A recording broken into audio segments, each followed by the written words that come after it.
पहले कोरोना के समय क्या होता था, हल्के फुल्के सिम्टम्स भी लोग डर जाते थे तो तुरंत एक्शन लेते थे।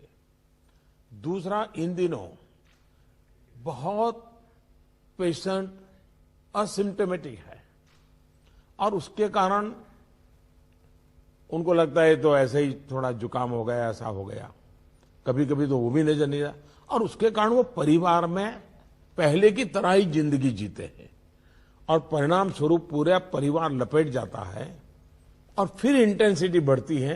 तब हमारे ध्यान आता है जो आज परिवार जो इसमें लपेट में आ रहे हैं उसका मूल कारण है शुरुआत एसिम्टोमेटिक से होती है और केयरलेस होने से होती है।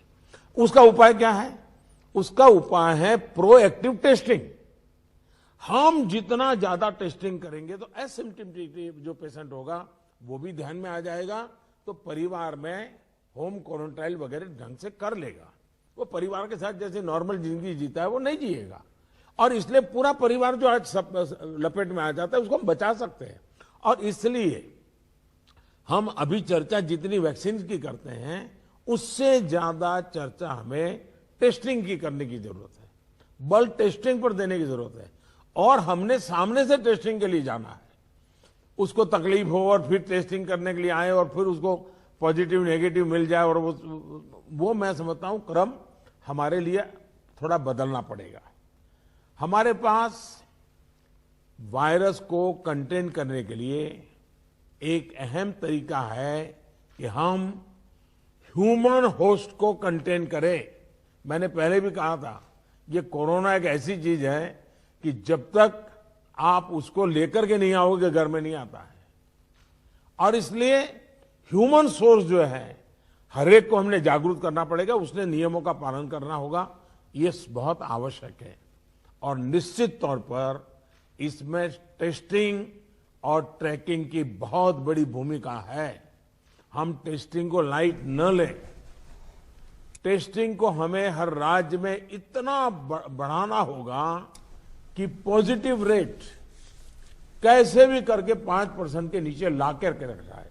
और आपको याद होगा शुरू में जब कोरोना की खबरें आने लगी तो हमारे यहां कंपटीशन होने लगी, वो राज्य तो निकम्मा है वहां बहुत बढ़ गया, फलाना राज्य बहुत अच्छा कर रहा है, राज्यों की आलोचना करना बड़ा फैशन हो गई थी। तो पहली मीटिंग में मैंने आप सबसे कहा था कि संख्या बढ़ने से आप जरा भी चिंता मत कीजिए, उसके कारण आपका परफॉर्मेंस बुरा है, प्रेशर में मत रहिए, आप टेस्टिंग पर बल दीजिए। और वो बात मैं आज भी कह रहा हूं, संख्या ज्यादा है इसलिए आप गलत कर रहे हैं ये सोचने की जरूरत नहीं है। आप टेस्टिंग ज्यादा करते हैं उसके कारण पॉजिटिव केस नजर आते हैं, लेकिन बाहर निकलने का रास्ता वही है। और जो आलोचना करने वाले हैं थोड़े दिन आलोचना सुननी पड़ेगी, लेकिन रास्ता तो टेस्टिंग का ही है। टेस्टिंग के कारण आंकड़ा बड़ा आ जाता है, आने दीजिए। उसके कारण कोई राज्य अच्छा है कोई राज्य बुरा है ऐसा मूल्यांकन का तरीका ठीक नहीं है। और इसलिए मेरा आपका आग्रह है कि इस प्रेशर से बाहर निकल जाइए, टेस्टिंग को बल दीजिए, भले पॉजिटिव केस ज्यादा आते हैं आने दीजिए, लेकिन उसी का तो हम उपाय कर पाएंगे। और हमारी टारगेट 70% 70% आरटीपीसीआर टेस्ट करने का है।